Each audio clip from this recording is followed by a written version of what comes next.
Welcome back to the House on Mango lesson series. I'm Marissa Donnelly, English Language Arts and Reading teacher, and we're going to start with the vignette, There Was an Old Woman, She Had So Many Children She Didn't Know What to Do. Rosa Vargas's kids are too many and too much. It's not her fault, you know, except she is their mother and only one against so many. They are bad, those Vargases, and how can they help it with only one mother who is tired all the time from buttoning and bottling and babying, and who cries every day for the man who left without even leaving $1 for bologna or a note explaining how come. The kids bend trees and bounce between cars and dangle upside down from knees and almost break like fancy museum vases you can't replace. They think it's funny. They are without respect for all things living, including themselves. But after a while, you get tired of being worried about kids who aren't even yours. One day they are playing chicken on Mr. Benny's roof. Mr. Benny says, "Hey, ain't you kids no better than to be swinging up there? Come down. You come down right now."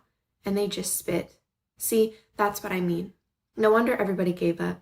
Just stopped looking out when little Ephraim chipped his buck tooth on a parking meter and didn't even stop Refugia from getting her head stuck between two slats in the back gate.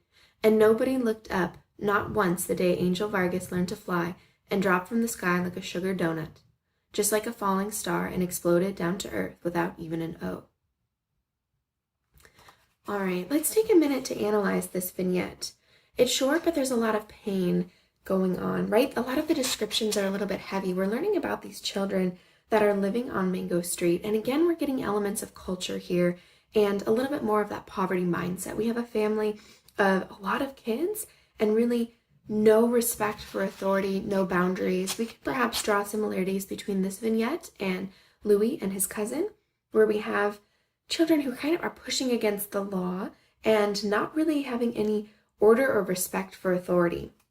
Some of the things that I'm noticing in this vignette is another element of broken families. So recognizing here that Rosa Vargas is a single mom and that these kids are growing up without a father. I'm also noting some assonance, some alliteration, and some internal rhyme. So what I'd like you to do is pause the video for a moment, and I want you to look up those three things: assonance, internal rhyme, and alliteration. Get those definitions, put them down in your notes next to this vignette, and then let's find the examples of them together, and we can add those into your notes as well.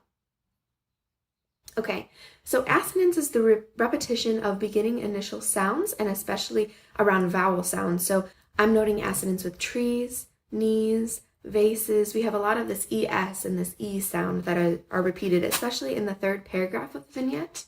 I'm also noticing some alliteration.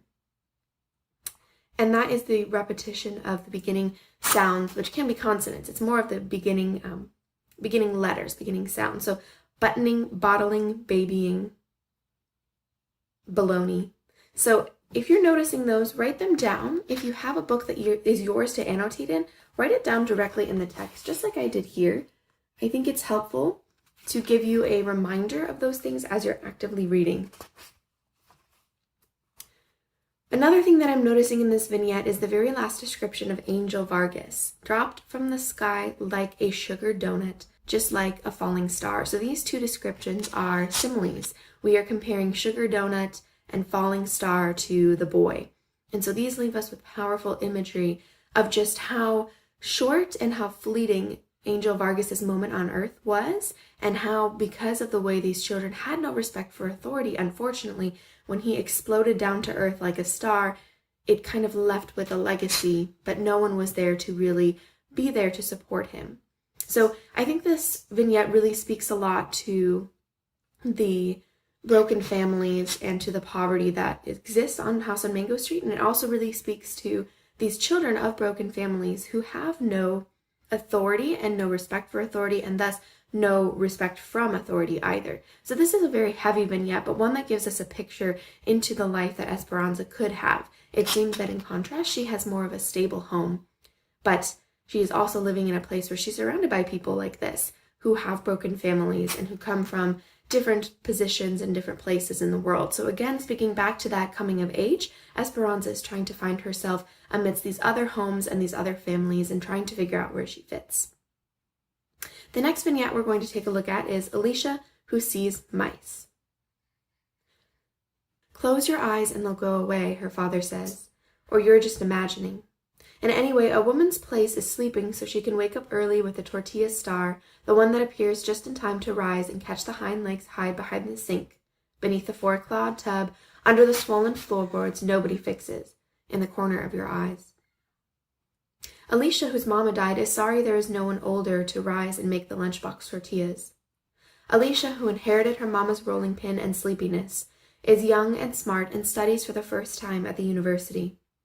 2 trains and a bus because she doesn't want to spend her whole life in a factory or behind rolling pins.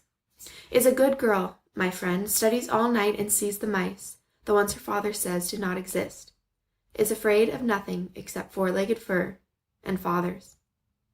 Okay, again, another short vignette, but it's packed with a lot of information for us. One of the biggest things I want you to think about is gender roles. Go ahead and pause the video and write down Alicia Who Sees Mice, and I want you to write down instances in this vignette where you are seeing gender roles come through.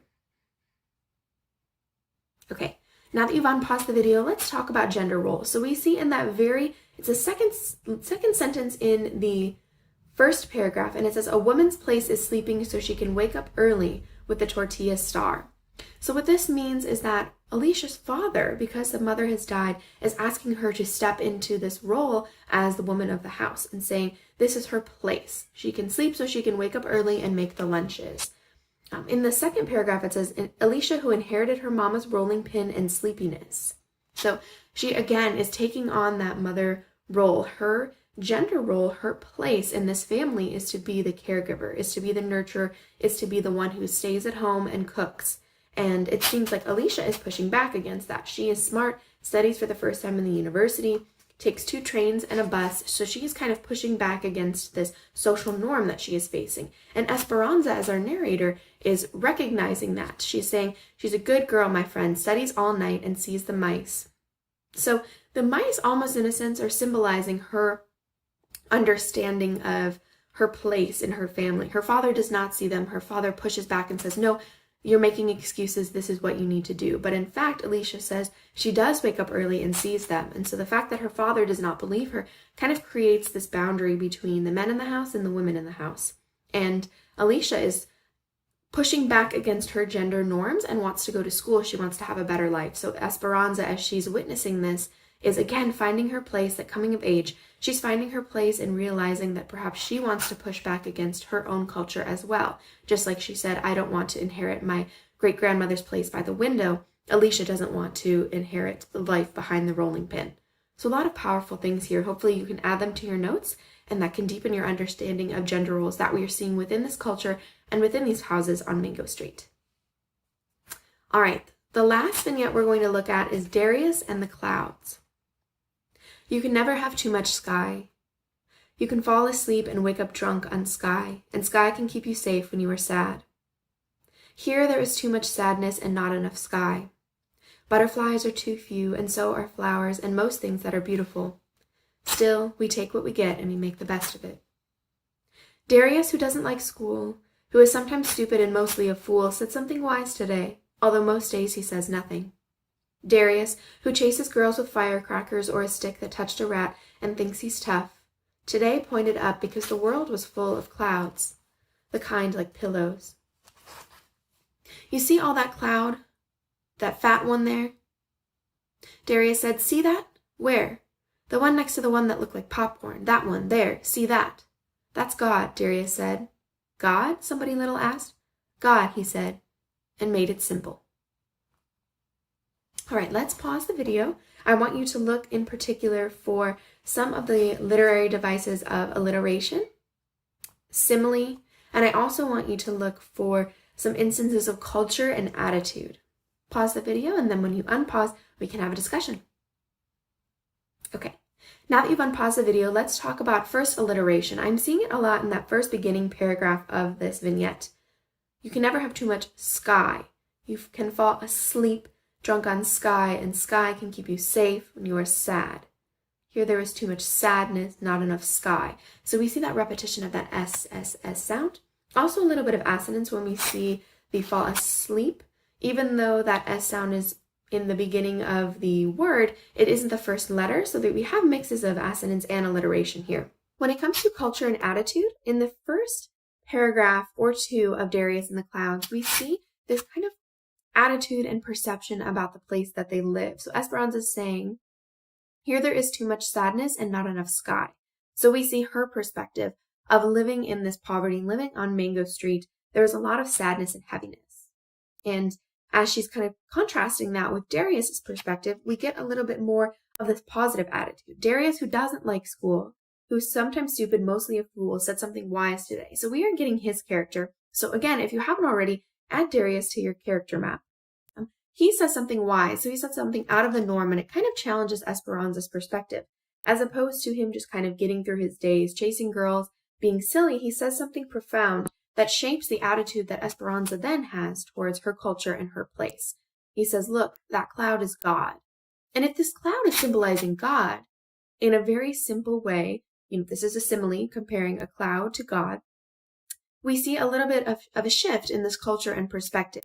It seems like even though Esperanza does feel very isolated, and perhaps Darius too, even though they feel very alone and in this heaviness of poverty and not really supported, yet they can look up and see a cloud symbolizes God. And so it is a reminder that they are not alone. So even though this is coming from Darius, Esperanza is a witness to it, and thus the shift in attitude is happening where she is feeling supported and not alone in her journey. So I really like this vignette because I think it's very simplistic, but some of the symbolism is very powerful to leave us as readers with some encouragement. Esperanza isn't alone, and as she navigates her journey, she finds little bits and pieces from life, from others, from her experiences that encourage her along her way. All right, that's all I have for you today for this video. Again, if you have any questions about these vignettes or anything else, please feel free to leave a comment, send me an email, or reach out to me over my website. Whether you're a teacher or student, I'm here to help. Thank you for listening.